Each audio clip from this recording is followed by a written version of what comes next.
Hello there and welcome to Physics by Night. I'm glad you're here tonight, wherever you're listening from and whatever kind of day you're slowly leaving behind. Tonight, we begin with one of the smallest distances physics can still name. At about 1.6 times 10 to the minus 35 meters, something strange begins to happen. Not loudly, not violently, but quietly at the deepest edge of measurement, our best laws begin to lose their grip. This distance is called the Planck Length, and it may be the place where the smooth fabric of space and time stops behaving like a fabric at all. Zoom in past dust, past cells, past atoms, past the tiny nucleus at the center of every atom, past even the quarks hidden inside protons and neutrons. And the universe does not simply keep giving us smaller and smaller pieces. At some point, quantum uncertainty meets gravity. The ruler begins to fail.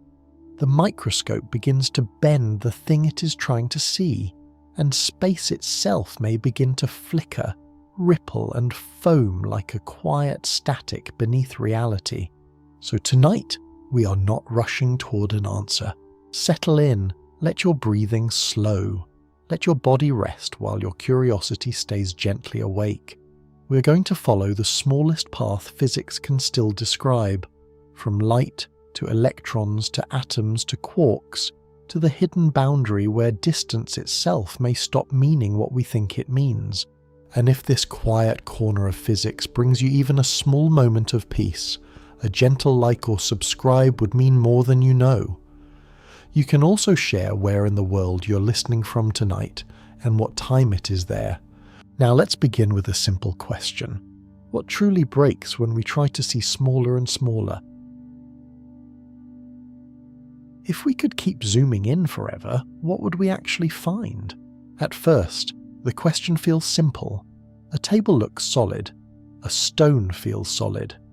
Your hand resting quietly beneath the blanket feels like one continuous piece of matter. The world around us appears smooth, stable, and complete, as if reality were built from surfaces that simply continue downward, layer after layer, without end. But physics has taught us something stranger. Every time we have looked more closely, solidity has dissolved. The smooth surface of an object becomes a landscape of molecules. Molecules become atoms. Atoms become a tiny central nucleus surrounded by a wide, almost ghostly cloud of electrons. The nucleus becomes protons and neutrons, and even those protons and neutrons once imagined as final little stones of matter, open into quarks and gluons, locked together by the strong nuclear force. So the deeper we look, the less the universe resembles a collection of tiny solid beads. It begins to look more like motion, more like fields, more like energy arranged into patterns that only appear solid from far away. And this raises the quiet question at the heart of tonight's journey. If every layer we uncover turns out to have another layer beneath it, can we simply keep going? Could there be smaller and smaller structures forever? Or is there a final scale where the act of looking itself begins to fail? For a long time, the history of science seemed to suggest that better tools would always reveal deeper worlds. The first microscopes opened a hidden kingdom of cells, fibers, droplets, and living structures too small for the naked eye. Suddenly, the ordinary world was not ordinary anymore. A pond was full of life. A leaf had architecture. A drop of blood carried tiny moving forms that no one had seen before. Then came better microscopes, better lenses, stronger beams, and eventually instruments that no longer relied on visible light at all. Scientists learned that to see smaller things, they needed something with a shorter wavelength. This is the first rule that guides us downward. A wave can only reveal details roughly as small as its own wavelength. If the wave is too broad, it washes over the fine structure without noticing it. It is like trying to feel the engraving on a coin while wearing thick winter gloves.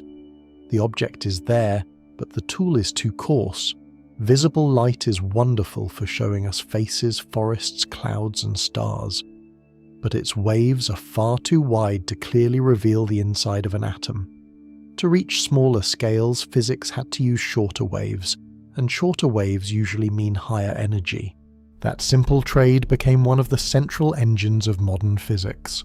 To see smaller, use higher energy. Electrons could be accelerated and used like delicate waves of matter. Particle accelerators could fire beams into targets and read the scattering patterns, like listening to echoes in a dark room. And with each increase in energy, another layer of nature came into view. Atoms were no longer indivisible. The nucleus was no longer the end. The proton was no longer a simple point. Each discovery felt like a door opening inside another door, and for a while it was tempting to imagine that the process could continue forever. Build a stronger microscope, build a larger accelerator, push the particles harder, shorten the wavelength, sharpen the image. But nature places a hidden cost on this strategy. Energy is not just a tool we use to observe reality. Energy is part of reality. It does not enter a region of space politely and leave everything unchanged. At low energies, this may not matter much. A gentle beam can reveal a structure without deeply disturbing it. But as we demand finer and finer detail, the energy of the probe grows. And when enough energy is packed into a small enough region, something deeper begins to stir. According to Einstein, energy and mass are not separate things. They are two forms of the same underlying reality. Energy can create gravity. Energy can curve space-time. So the very power that helps us look more closely also begins to bend the stage on which the measurement happens. At first, the bending is unimaginably small. Nothing dramatic occurs. No visible distortion appears. The experiment continues. The instruments work. The equations still behave. But if we keep pushing, if we try to concentrate more and more energy into a smaller and smaller region, the problem slowly changes shape. We're no longer only asking what matter is made of. We're asking how much energy space itself can hold before the geometry begins to answer back. This is where the dream of infinite zoom begins to tremble. The universe does not simply offer unlimited detail to any instrument powerful enough to demand it. At some point, the act of probing becomes part of the thing being probed. The microscope no longer stands outside the mystery. It enters the mystery. It changes the very space it is trying to measure. And that is the first crack in the idea that we can see smaller forever. The road downward is real. We have followed it from ordinary matter to atoms, from atoms to nuclei, from nuclei to quarks. But the road is not free. Every step inward costs energy, and at the deepest scales that cost may become so large that space and time themselves begin to bend beneath it. Before gravity fully closes the window, though, there is an earlier limit to understand. Why can light show us galaxies across the universe, yet fail to reveal a single atom? Light feels like the most natural messenger of reality. It is how a room appears when a lamp is turned on. It is how a face becomes visible. It is how the moon hangs above the trees, how a distant star reaches the eye after crossing years of darkness. For most of human history, to see something meant one simple thing: let light touch it, reflect from it, and return to us with a shape. But at the scale of atoms, light begins to fail, not because our eyes are weak, not because our lenses are poorly made, but because light itself has a size.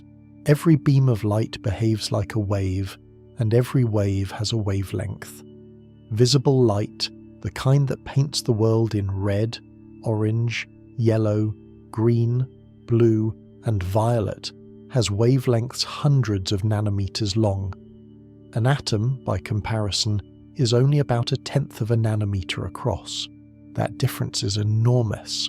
Trying to see an atom with visible light is little like trying to read the fine print of a book by sending ocean waves across the page. The waves are real. The book is real. But the ripples are far too broad to notice the tiny letters. They wash over the details, carrying almost no useful information back. This is why even the best optical microscope has a limit.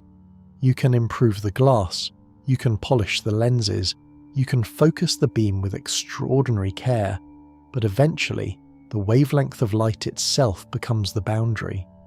Below that boundary, the image does not simply become blurry because the instrument is imperfect. It becomes blurry because the wave is too large to resolve what it touches. So if we want to see something smaller, we need a smaller wave. One possible answer is to use higher energy light. X-rays have much shorter wavelengths than visible light, and they can reveal structures on the scale of atoms. This is why X-ray crystallography became such a powerful tool in science.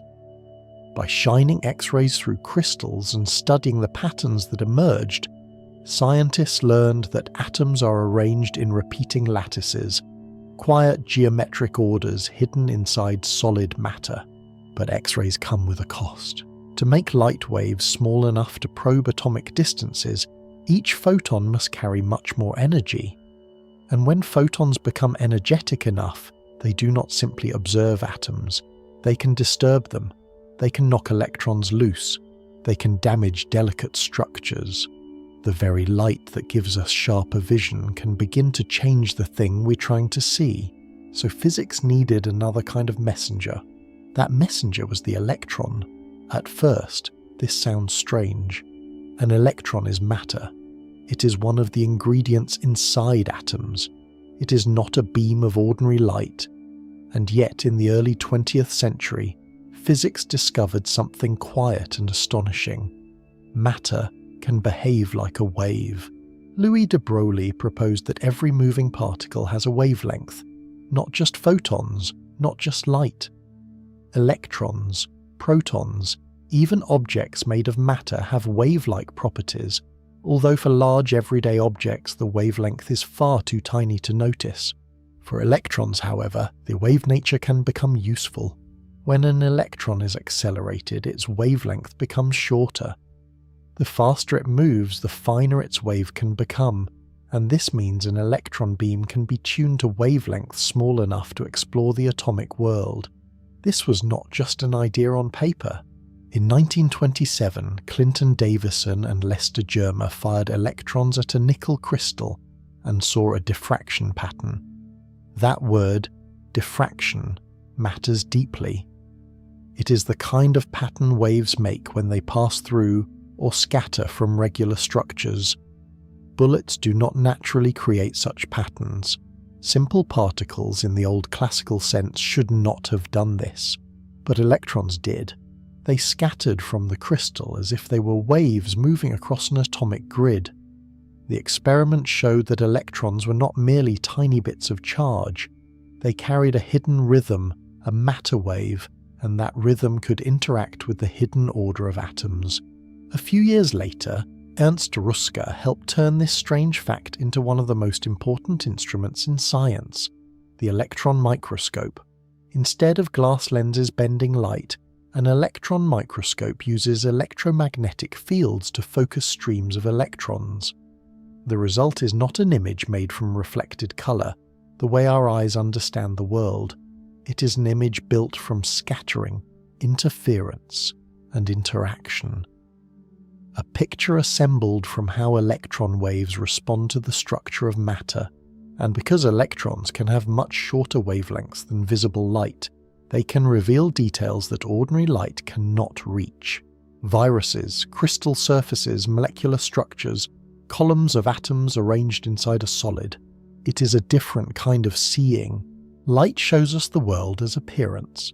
Electrons show us the world as architecture. There is also a delicate advantage. To reach atomic resolution with light, a photon often needs very high energy. But an electron can reach a similar wavelength with less destructive interaction, depending on the experiment and the sample.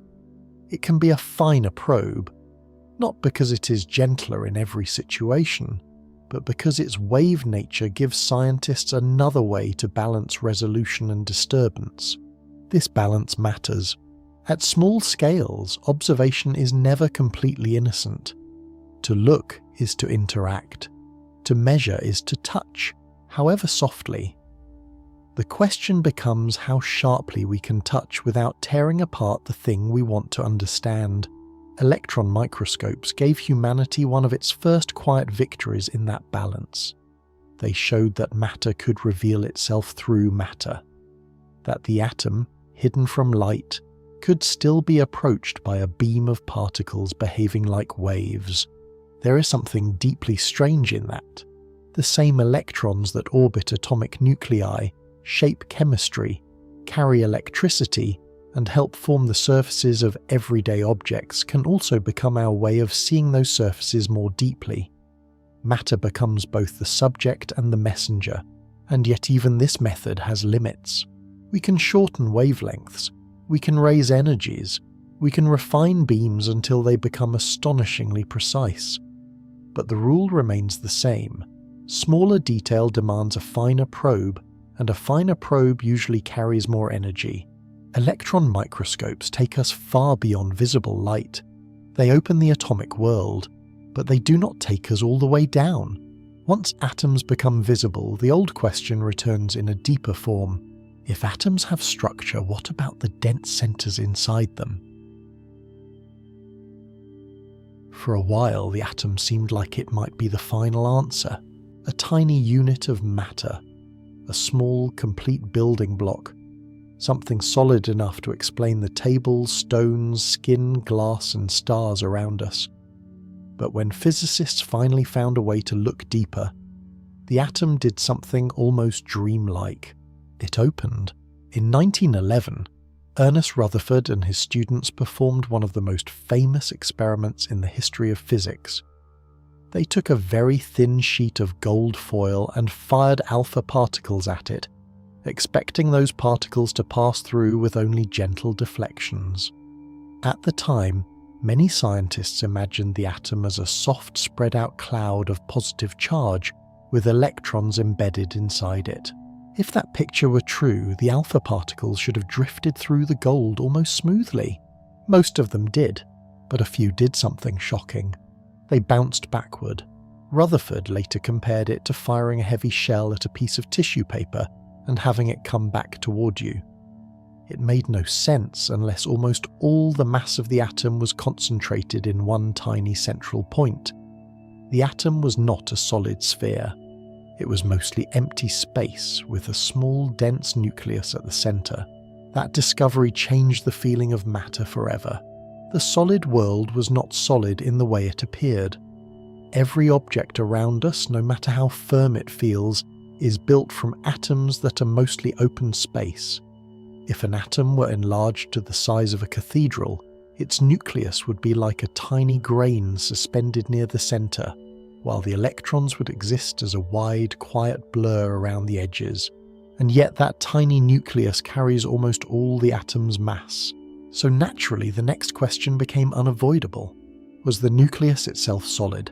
For decades, protons and neutrons were treated as the dense bricks inside the heart of matter. They were small, heavy, and stable. They seemed like the next layer down, the compact pieces from which the atomic center was made. But physics rarely lets a final answer remain final for long.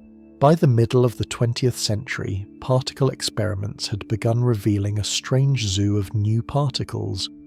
Mesons, baryons, resonances, unstable fragments appearing in detectors and vanishing almost as quickly as they were born.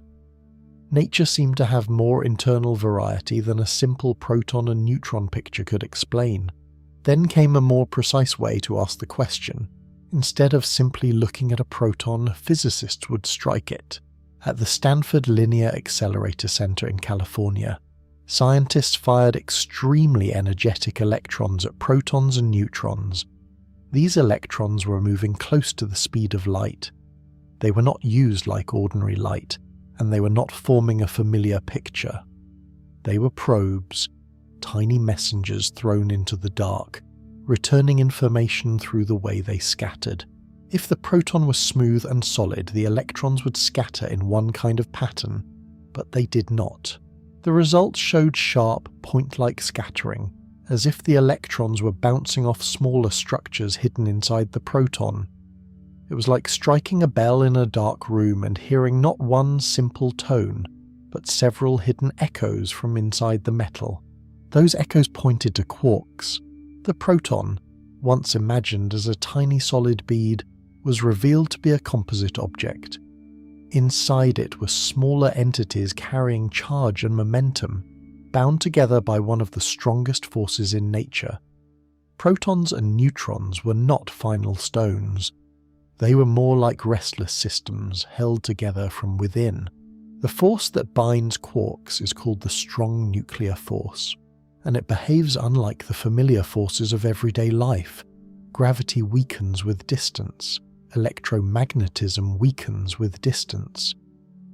But the strong force has a strange property. When quarks are pulled apart, the force between them does not simply fade away. It grows, like a stretched band resisting more and more strongly. If enough energy is used to pull quarks apart, nature does not release a single lonely quark. Instead, the energy creates new quark pairs. The original quarks remain confined inside new particles. This is why no isolated quark has ever been observed drifting freely through space. They are locked inside matter, but not locked in stillness. A proton is not a hard little marble. It is a flickering storm of quantum motion. Quarks move inside it, exchanging gluons, the carriers of the strong force. Energy surges between them. Virtual particles appear and vanish. The inside of a proton is less like a pebble and more like a tiny restless sea. And this is where the idea of solidity becomes almost impossible to hold. The nucleus feels dense because its particles are bound with extraordinary strength. It gives atoms their mass. It anchors chemistry. It helps build the elements inside stars. But when we ask what it is made of, the answer is not a miniature solid object. It is structure. It is motion. It is energy held in a pattern. The deeper physics looks, the more matter seems to trade the language of objects for the language of relationships. Quarks do not simply sit inside protons like beads in a box. They exist through interaction, through force, through exchange. What we call a proton is not just a thing. It is a stable rhythm in a quantum field. So the atomic nucleus is not hollow in the ordinary sense. It is not empty like a room with the furniture removed, but it is also not solid in the ordinary sense. It is a compact region of intense quantum activity, a place where mass, force and motion are woven so tightly that from far away they feel like a particle. And once that becomes clear, the path downward grows even stranger. If quarks are hidden inside protons, then the next question becomes unavoidable. How powerful must a machine be to shake the fields beneath them? Once physicists learned that protons were not solid, the question became larger than matter itself. If the proton was a storm of quarks and gluons, then perhaps the deepest layer of reality was not made of tiny hard pieces at all. Perhaps it was made of fields, invisible structures spread through space, carrying forces, giving particles their behavior, and shaping the universe from beneath the surface. To reach those fields, humanity had to build something unlike any microscope before it. Not a microscope with glass, not a microscope with lenses, but a microscope made of tunnels, magnets, vacuum, and energy. Beneath the border of France and Switzerland near Geneva, there is a circular machine buried underground. It is called the Large Hadron Collider, the LHC. A 27-kilometer ring designed to accelerate protons until they move almost as fast as light itself. It is easy to imagine such a machine as violent, because it creates collisions of extraordinary energy. But in a deeper sense, the LHC is not a weapon. It is a quiet eye beneath the Earth. It does not look with light, it looks with impact. It studies nature by making particles collide, then listening carefully to the fragments that remain. Inside the ring, two beams of protons travel in opposite directions. Powerful superconducting magnets guide them around the tunnel again and again, keeping them focused, aligned, and moving through an emptiness cleaner than almost any vacuum we can create on Earth.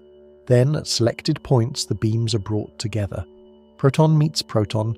For an unimaginably brief instant, energy is compressed into a region far smaller than an atom. The collision does not simply break particles apart like stones. It transforms energy into new particles, new patterns, new echoes from the fields that fill space. This is why particle physicists say that higher energy lets us see smaller distances. The rule is the same one we have been following all night. Shorter wavelengths reveal finer details. Higher energies probe deeper layers. Visible light reveals the familiar world. Electron beams reveal atoms. Scattering experiments reveal quarks. And machines like the LHC reach toward the fields beneath the particles themselves. One of those fields is the Higgs field. The Higgs field is not an object sitting somewhere in space. It is thought to be present everywhere, woven into the universe as a kind of invisible background. Particles interact with it in different ways, and through that interaction, they acquire mass. But no one can simply point a telescope at the Higgs field. A field like this does not shine in ordinary light. It does not have a colour. It does not have a surface. To detect it, physicists had to disturb it with enough energy to create a ripple. That ripple is called the Higgs boson. The LHC did not photograph the Higgs field directly. It tapped the field, like touching the surface of a dark pond and watching for a small vanishing wave. Physicists created collisions energetic enough that the Higgs boson could briefly appear, and then, almost instantly, it decayed into other particles. The evidence was not a simple image, it was a pattern. Inside enormous detectors such as ATLAS and CMS, millions of sensors recorded the aftermath of collisions. Out of countless events, scientists searched for rare signatures that matched what the Higgs boson should leave behind. It was less like seeing a thing with the eye and more like reconstructing a whispered event from the shape of its echo. In 2012, that whisper became strong enough. The Higgs boson was confirmed. It was one of the great scientific milestones of modern physics, not because it answered every question, but because it showed that the Standard Model, our best description of known particles and forces, had found one of its missing pieces. And still, the mystery did not end, because the LHC showed us something profound about how reality works. At high enough energies, the vacuum is not empty. Fields can be shaken, particles can appear, mass can emerge from energy.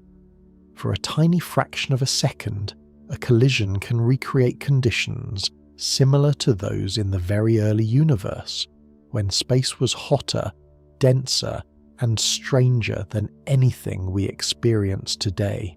In that sense, the LHC is both a microscope and a time machine. It looks inward towards smaller distances, and by doing so, it also reaches backward toward the first moments after the Big Bang. Not all the way to the beginning, not to the Planck scale, but far enough to remind us that the particles in our bodies were shaped by laws that once filled the newborn cosmos. Yet even this machine, one of the most powerful instruments ever built, has limits. The LHC can probe distances smaller than a proton. It can disturb quantum fields.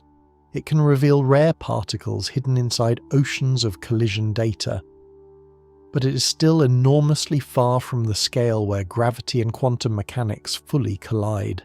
The Planck length remains far beyond it. To reach that frontier directly, an accelerator would need energies so vast that the machine itself would become almost cosmic in size. The LHC, for all its power, is not the final microscope. It is a bridge between what we know and what we can only begin to suspect. And that bridge teaches us the same quiet lesson again. To see deeper, we raise the energy, but energy is never just a flashlight. It has weight in the language of gravity. It bends the stage it enters, and at some point, the very energy that helps us look farther down becomes the thing that begins to close the view. There is a strange reversal waiting at the bottom of measurement. For most of the journey inward, energy feels like a gift. It sharpens the image, it shortens the wavelength. It lets us pass through the limits of ordinary sight, then through the atom, then into the nucleus, then into the hidden motion of quarks and fields. Energy is how physics asks smaller questions. But at some depth the question changes. Energy no longer behaves only like a tool. It becomes part of the problem.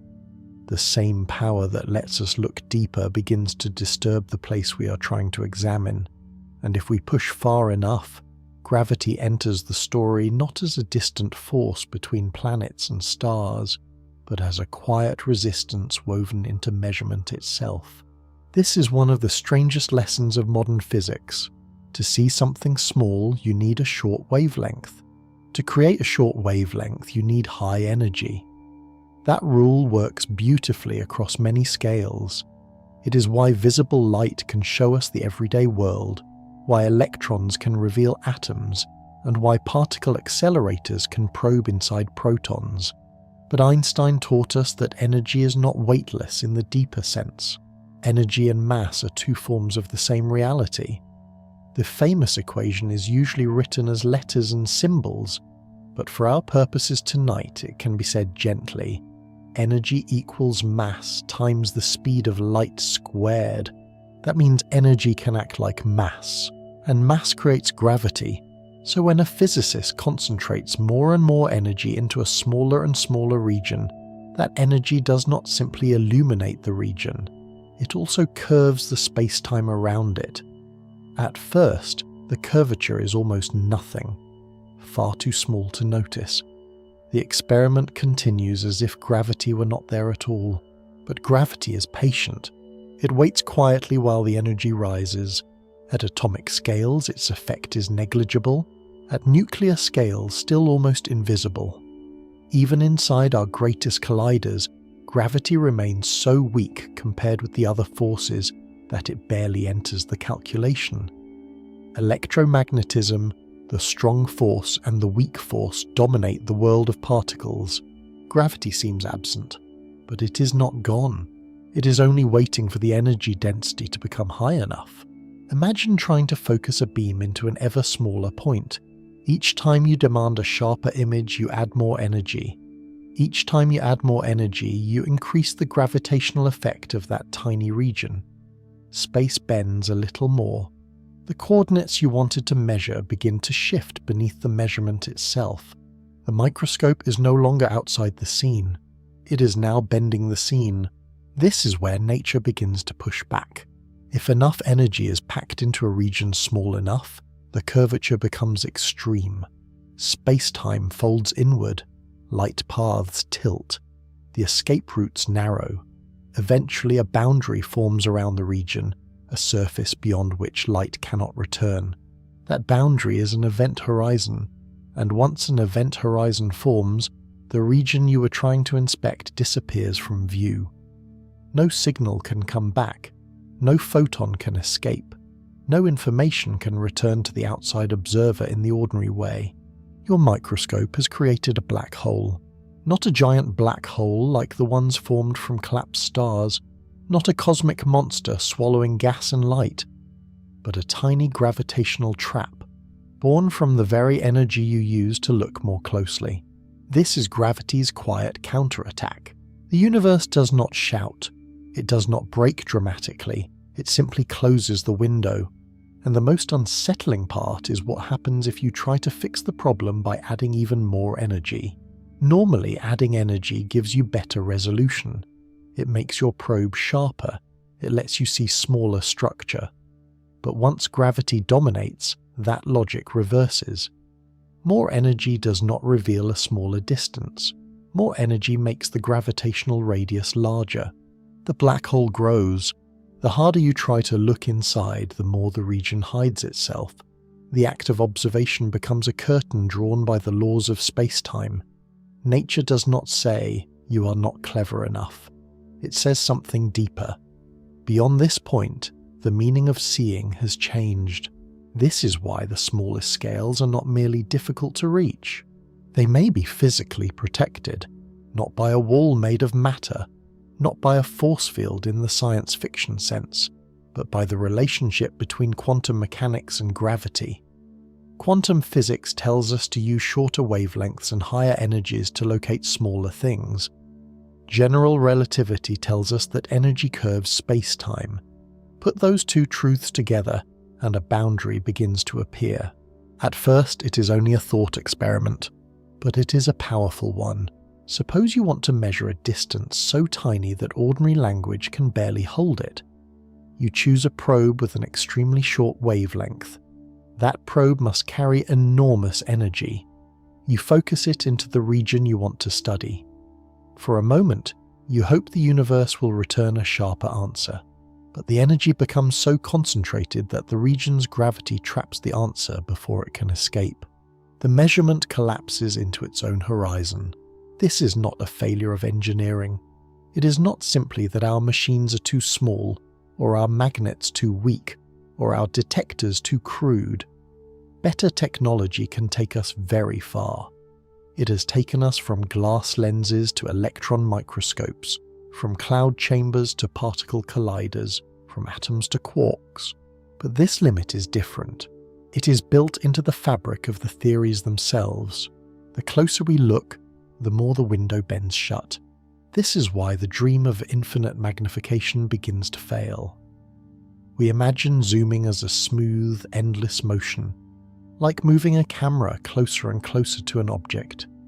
But the universe is not a passive image. At the deepest levels, the act of zooming requires energy, and energy changes the geometry of the frame.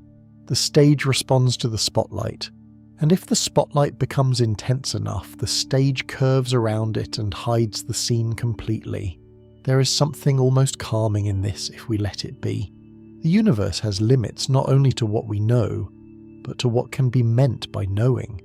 It allows atoms to be seen. It allows nuclei to be struck. It allows quarks to reveal themselves through scattering. It allows fields to ripple inside enormous machines beneath the Earth. But it may not allow distance to be sharpened without end. At the smallest scales, gravity is no longer a background force. It becomes the guardian of meaning. It prevents energy from being packed into a point without consequence. It reminds us that space is not empty stage scenery, but something active, flexible, and deeply connected to whatever happens inside it. And this brings us to the edge we have been approaching all along. There is a scale where the quantum demand for precision and the gravitational response of space-time become equally important. A scale where trying to see smaller no longer gives a clearer picture, but begins to erase the very idea of a picture. That scale has a name. It is called the Planck Length. At the point where gravity begins to close the window, physics gives the boundary a name. The Planck Length. It is not a wall you could touch. It is not a surface floating somewhere in space. It is not a tiny brick at the bottom of reality that we have already seen. It is stranger than that. It is the smallest distance our current physics can meaningfully describe before the language of distance itself begins to lose its grip. The number is almost impossible to imagine. About 1.6 times 10 to the minus 35 meters. That means a decimal point followed by 34 zeros and then a small number. It is so far beneath the size of an atom, so far beneath the size of a proton, that ordinary comparisons start to fail. If a proton were enlarged until it was the size of Earth, the Planck length would still be far smaller than anything your eyes could comfortably picture on that giant world. And yet this tiny scale was not discovered by building a microscope. It was not found by looking through a telescope. It was not measured by a particle detector. It came from the deep structure of the laws themselves. Physicists noticed that 3 of nature's most important constants could be combined to form a length. The speed of light, which sets the cosmic speed limit.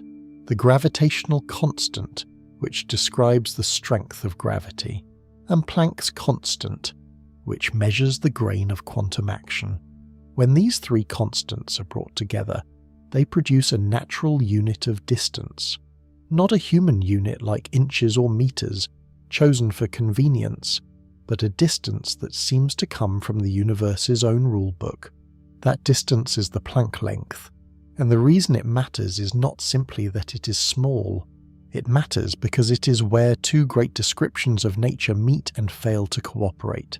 On one side, there is quantum mechanics, the theory of uncertainty, probability, particles, fields, and tiny events that never behave quite like the objects of ordinary life. On the other side, there is general relativity, Einstein's theory of gravity, where space and time form a smooth fabric that bends around mass and energy. Both theories work beautifully in their own domains. Quantum mechanics explains atoms, chemistry, lasers, semiconductors, and the hidden rules of the microscopic world. General relativity explains planets, black holes, gravitational waves, and the stretching of the universe itself. But at the Planck length, neither theory can stand alone. Quantum uncertainty becomes too strong to ignore. Gravity becomes too strong to ignore. The smallness of quantum physics and the curvature of space-time are forced into the same room, and our current mathematics does not yet know how to make them speak one language. This is why the Planck length feels less like a number and more like a horizon. Above it, space can usually be treated as smooth. Time can usually be treated as continuous. A distance between 2 points can usually be measured, at least in principle. A before and an after can usually be arranged in a meaningful order. But near the Planck scale, those familiar ideas begin to soften. Space may no longer behave like a quiet stage. Time may no longer flow like a clean line. The distance between 2 points may not be a sharply defined fact. John Wheeler, one of the great physicists of the 20th century, gave this possible state of space-time a memorable name: quantum foam. The image is gentle, but the idea is profound. At large scales, space-time appears smooth, the way the ocean can look smooth from far above. But if you could somehow descend to the deepest possible scale, that smoothness might dissolve into violent, restless fluctuation. Tiny distortions of geometry, brief changes in curvature, little bubbles of uncertainty rising and vanishing before any ordinary clock could notice them. In such a world, empty space would not be empty in the simple sense. It would be active, not filled with ordinary objects, but trembling with the uncertainty of geometry itself. A path through space might not be perfectly clear. A moment in time might not be perfectly clean. The words here and there, before and after, closer and farther might become less like fixed truths, and more like approximations that only work when we zoom back out. This is why the Planck length is sometimes described as a boundary of meaning. Not because nothing exists beneath it, we do not know that, and not because science gives up there, it does not, but because below that scale, the concepts we normally use to describe existence may no longer apply in their familiar form. A ruler assumes space is smooth enough to mark. A clock assumes time is steady enough to tick. A measurement assumes that the thing being measured has a definable location. At the Planck scale, all of those assumptions may begin to tremble. There is also a Planck time. It is the time it would take light to travel 1 Planck length, roughly 5.4 times 10 to the minus 44 seconds. Again, this is not just an unbelievably short moment. It marks the smallest interval of time our current theories can speak about with any confidence. Below it, the idea of a sequence may blur. This carries us back to the earliest imaginable moment of the universe. Not the first second, not the first millionth of a second, but a realm so early that space, time, energy, and gravity may not yet have settled into the forms we recognize. This is often called the Planck era. It is the hidden beginning before our known laws fully separate, before atoms, before nuclei, before even the familiar particles of the Standard Model had taken their roles in the cosmic story. The universe, if we can even use that word in the ordinary way, was a state where quantum gravity ruled. And that is the phrase waiting behind the entire mystery. Quantum gravity, a theory we do not yet have in complete form, a theory that would explain how space-time behaves when it becomes quantum, a theory that would let Einstein's smooth geometry and quantum uncertainty become parts of one deeper description.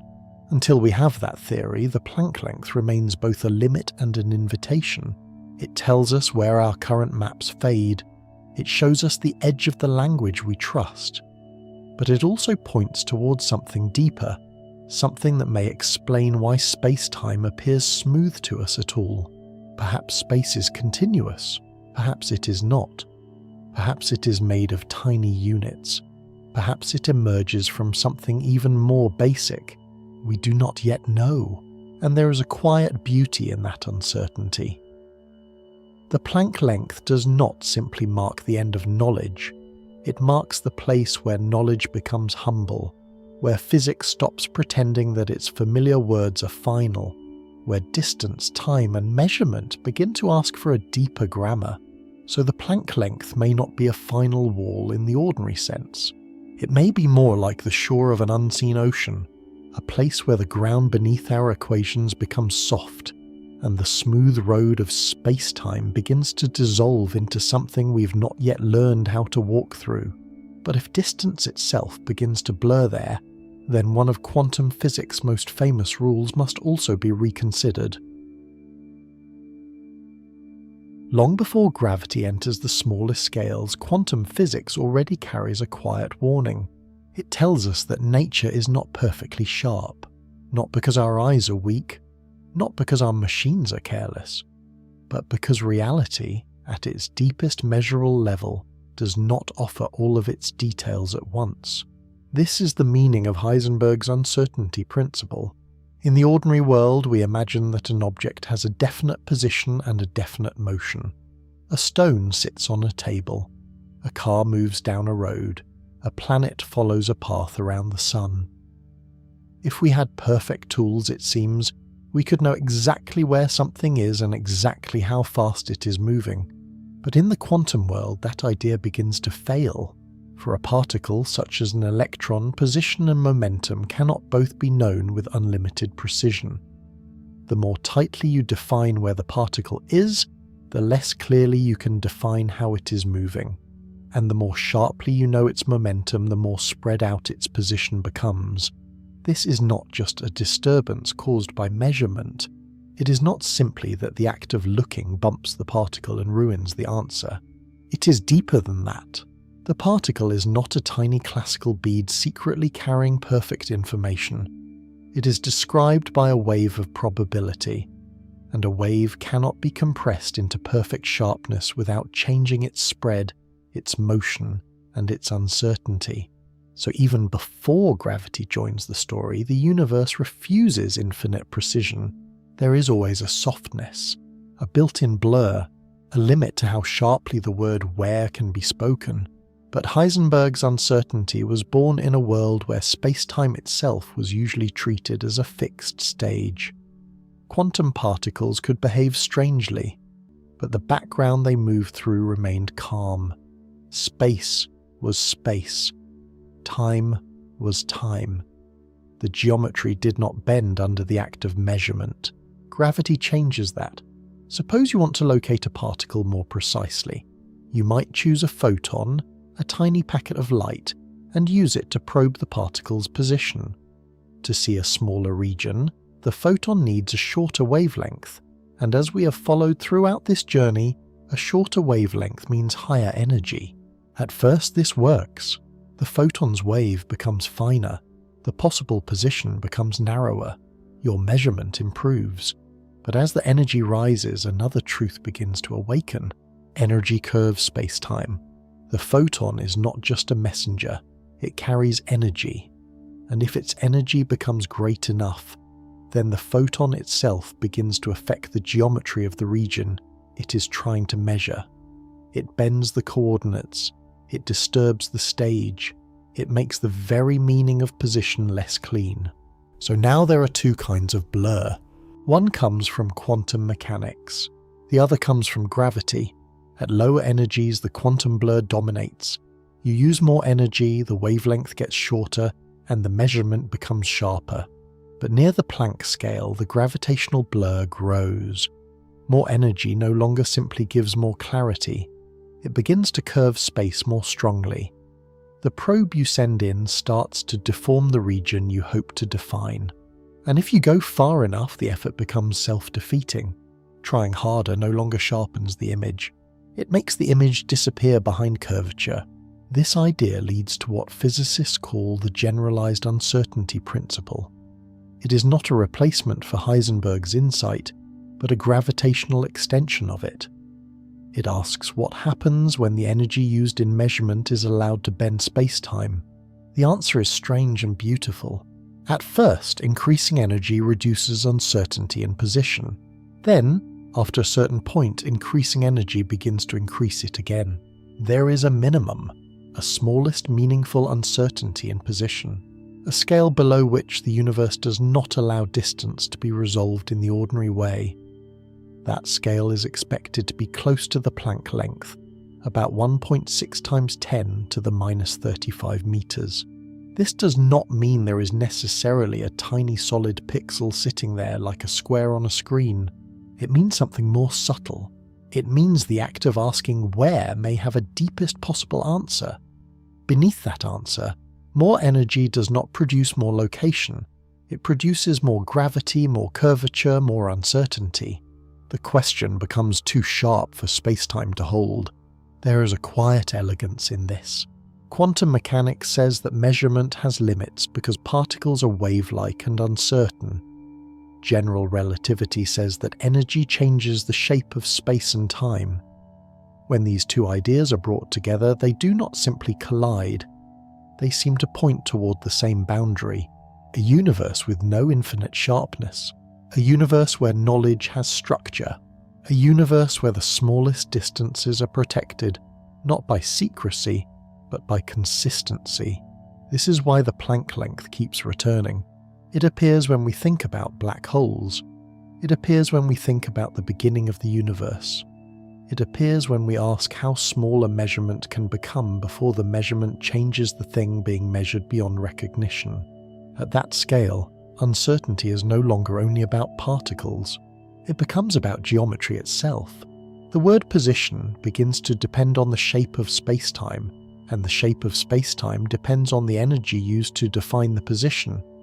The observer, the probe, and the region being probed are no longer cleanly separate. The act of asking where begins to disturb the meaning of where, and so the old picture of reality, built from perfectly sharp points moving through a perfectly smooth space, starts to feel incomplete. Perhaps the problem is not only that our measurements become uncertain, perhaps the problem is that we've been imagining the deepest building blocks too sharply, and this is where physicists began to wonder whether particles are really point-like at all. If uncertainty and gravity both tell us that infinite sharpness may be impossible, then perhaps the problem is not only in how we measure. Perhaps the problem is in what we imagine we are measuring. For a long time, physics treated the smallest particles as points, not tiny balls, not little grains with surfaces, but mathematical points with no size at all. An electron in this picture has charge, mass, spin, and position, but no width you could cut in half. It is not small like a speck of dust is small. It is small in the more abstract sense of having no known internal structure, and for much of physics this works beautifully. Point particles make the equations clean. They let us calculate how particles scatter, how forces act, and how matter behaves at ordinary quantum scales. The success is astonishing. Modern particle physics can predict certain results with a precision so fine it feels almost unreal. But when gravity enters the smallest distances, the point begins to become dangerous. A point has no size. So if energy is concentrated into a true point, the mathematics can become infinite. Gravity, already sensitive to energy and curvature, reacts badly to infinite concentration. the equations begin to explode into answers that no longer make physical sense. This is the old trouble near the Planck scale. Quantum theory wants sharp particles. General relativity fears infinite density. And the closer we zoom, the more those two instincts pull against each other. String theory begins with a different suggestion. What if the most basic ingredients of nature are not points at all? What if they are tiny vibrating strings? Not strings like thread or wire in the ordinary world. Not little pieces of material floating through space, but one-dimensional filaments of energy, so small that at every scale we can currently test, they would appear point-like. Only near the Planck scale would their extended nature begin to matter. This small change transforms the picture. If a particle is a point, then its energy can be squeezed into no size at all. But if the particle is a string, the energy is spread along a tiny length. The collision is softened. The infinite sharpness is replaced by a finite vibration. The universe no longer tries to force everything into a mathematical dot. In that sense, string theory offers a kind of built-in gentleness. At ordinary scales, a string behaves like a particle. It can look like an electron or a quark or perhaps a photon. But deeper down, what appears to be a particle is really a mode of vibration. Like a note played on an instrument, the way the string vibrates determines what the particle seems to be. One vibration may appear as an electron, another may appear as a photon, another may carry the properties of a quark. In this view, particles are not separate little objects made from different substances. They're different harmonies of the same underlying thing. The picture does not sharpen forever. At some point it sings, and hidden inside that music is something remarkable. When physicists studied the mathematics of strings, they found that one vibration behaved exactly like the particle expected to carry gravity. This hypothetical particle is called the graviton. It has never been observed directly, but in the equations of string theory it appears naturally. That matters deeply. Gravity is not forced into the theory from the outside. It arrives as one of the possible vibrations of the string itself. For a theory trying to unite quantum mechanics with gravity, this was a breathtaking clue. It suggested that gravity may not be an awkward extra ingredient. It may be woven into the deepest vibration of reality. This is why string theory has held such power over the imagination of physicists. It does not merely patch one problem. It offers a framework where matter, forces, and space-time might all arise from the behavior of tiny extended objects. It softens the infinities that point particles create. It gives gravity a natural quantum voice, and it hints that the Planck scale may not be pure chaos, but structure too small and subtle for our instruments to hear. But this beauty comes with caution. String theory is not yet confirmed by experiment. The strings, if they exist, would be far too small for our current colliders to see directly. Their scale may be close to the Planck Length, far beyond the reach of the Large Hadron Collider or any machine humanity has built. Some versions of the theory also require extra dimensions, hidden directions of space curled so tightly that everyday life never notices them. These dimensions would shape how strings vibrate, almost like the body of an instrument shapes the sound of a note. It is a magnificent idea, but it remains unproven. And that is important to say softly and clearly. Physics is not only the art of beautiful equations, it is also the discipline of waiting for nature to answer. A theory can be elegant, powerful, and mathematically rich, yet still stand at the edge of confirmation. So string theory remains a possible map of the ultra-small, a map where particles are not points, where gravity emerges naturally, where infinite sharpness gives way to vibration. A map where the deepest layer of matter is not hard, still or silent, but gently extended, moving in ways we can describe only through mathematics. And yet strings are not the only path through this darkness. Another approach asks a quieter question. Instead of changing particles into strings, What if space itself is made of tiny quantum grains? String theory changes the picture of particles, but another path begins somewhere even quieter. It does not ask whether electrons or quarks are really tiny vibrating strings. It does not begin with matter at all. Instead, it turns toward the stage itself and asks a deeper question. What if space is not smooth? What if the empty distance between stars, atoms, and thoughts is not truly continuous, but made from tiny quantum pieces too small for any instrument to see? This is the idea behind loop quantum gravity. Unlike string theory, loop quantum gravity does not require particles to become strings, and it does not begin by adding hidden dimensions. It begins with Einstein's great insight. Gravity is not simply a force pulling objects together. Gravity is the shape of space-time itself. Matter and energy tell space-time how to curve, and curved space-time tells matter how to move. That picture works beautifully at large scales. It guides planets around stars, it bends light around galaxies, it lets physicists predict black holes, gravitational waves, and the slow stretching of the universe.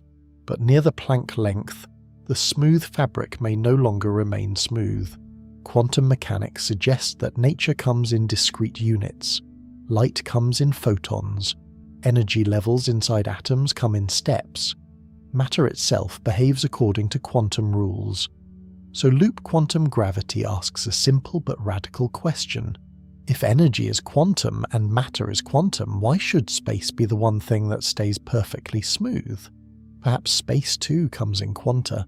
Not little cubes floating inside a larger emptiness, not pixels on a screen in any ordinary sense, but tiny units of geometry itself, smallest possible amounts of area and volume, woven together into a structure beneath the smooth world we experience.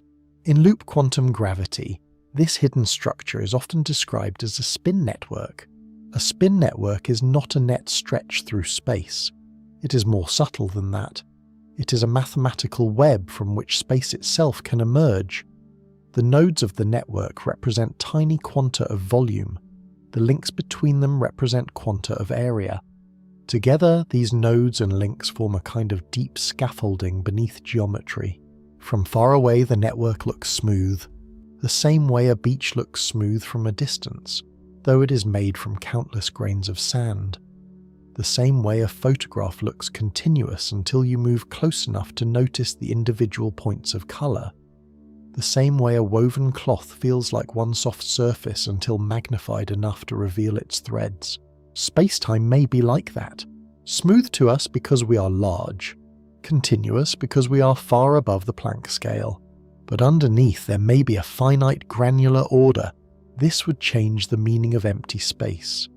Empty space would not be nothing. It would be a quiet quantum structure, a web of relationships capable of bending, changing, and carrying the geometry that larger objects experience as distance. And if space is made from discrete units, then some of the most difficult problems in physics may begin to soften. In classical general relativity, black holes and the Big Bang lead towards singularities, places where density becomes infinite, where the equations break, where space-time itself seems to end. But infinities often signal that a theory has been pushed beyond its proper domain. Loop quantum gravity suggests that space cannot be compressed without limit. If volume comes in indivisible quantum units, then nature may prevent true infinite density. At the center of a black hole, or at the beginning of the universe, space-time may not collapse into a final point. It may reach a smallest quantum state and then behave in a new way. This is where the idea of a big bounce appears. Perhaps the universe did not begin from a mathematical point of infinite density. Perhaps there was an earlier contracting phase, followed by a quantum rebound, where gravity became repulsive at the deepest scale and space began expanding again. This is not confirmed. It is not something we can yet claim as fact, but it shows why loop quantum gravity is so compelling. It does not treat the Planck scale as merely a place where equations fail. It treats it as a place where geometry becomes quantum, where the smoothness of Einstein's space-time gives way to something discrete, relational, and finite. There is a quiet elegance in that. The world we know may be an emergent surface, a large-scale calm built from tiny quantum acts of geometry. The softness of space, the flow of time, the distance between here and there, all may arise from a deeper network that does not look like space in the ordinary sense at all.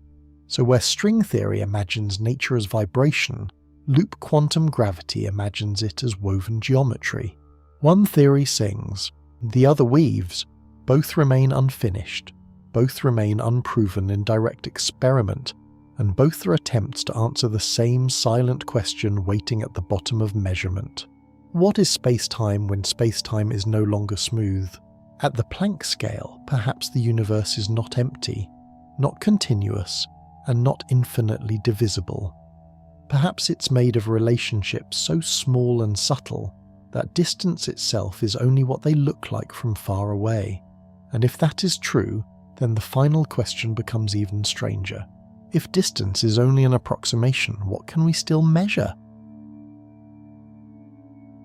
By now, the road inward has become very quiet. We began with the ordinary act of looking closer, a sharper lens, a shorter wavelength, a stronger beam, a deeper collision. Each step seemed to promise that reality would keep opening if only we brought enough precision. But at the deepest edge, two very different paths begin to point toward the same silence. One path comes from gravity. If we concentrate enough energy into a small enough region, space-time curves around it. Push too far, and the region forms a horizon. The answer disappears behind gravity before it can return. The other path comes from quantum uncertainty. If we try to define position with perfect sharpness, the act of measurement itself becomes unstable. Add gravity, and the probe no longer simply reveals the point. It bends the meaning of the point. Both paths lead toward the Planck scale, not because our tools are weak, not because our imagination is small, but because the familiar idea of distance may not survive below that boundary. This is a strange thing to say. Distance feels so basic. Near and far, here and there, before and after. The space between your hand and the table, the space between Earth and the moon, the space between one atom and another.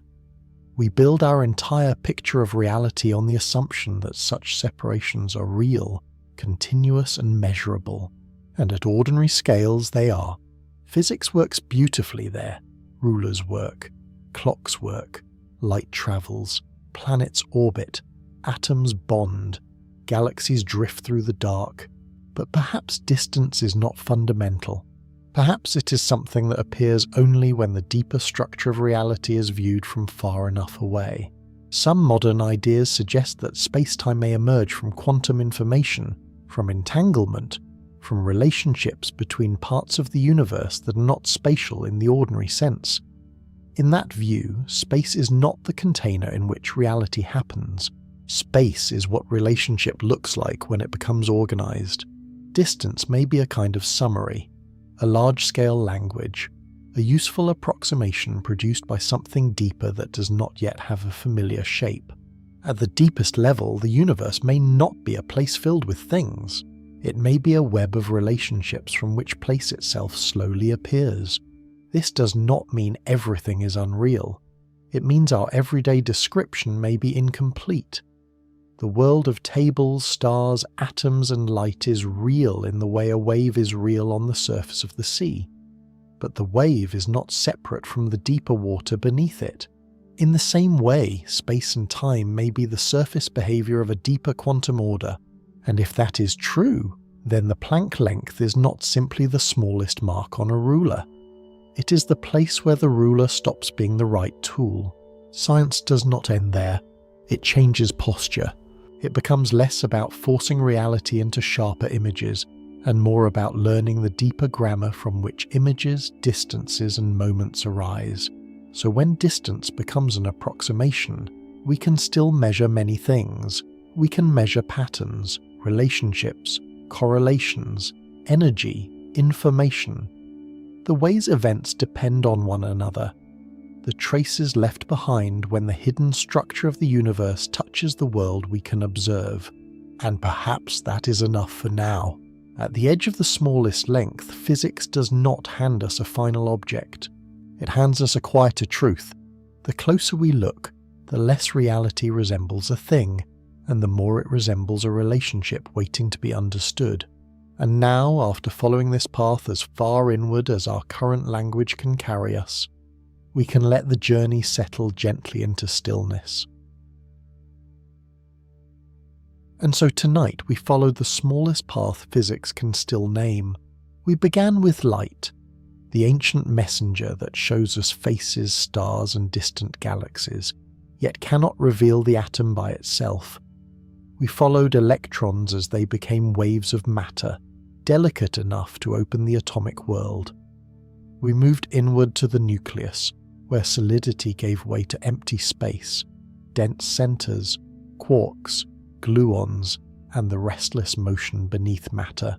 Then we passed into the great machines of modern physics, where the Large Hadron Collider shakes hidden fields and lets energy briefly become particles again.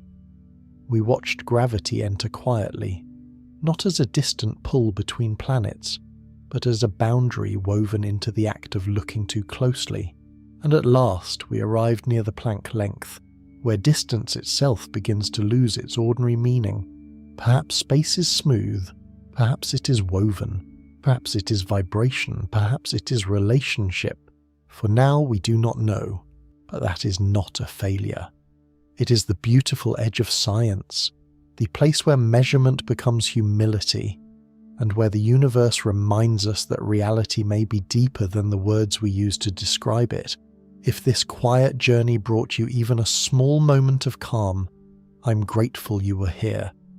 A gentle like or subscribe helps this little corner of the night keep glowing.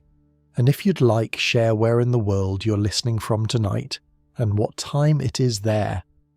Your presence is a small light in this quiet dark. Thank you for spending this time with Physics by Night. Rest well, let the questions soften. Let the universe become distant and gentle, and may your dreams drift peacefully through the silence between the stars.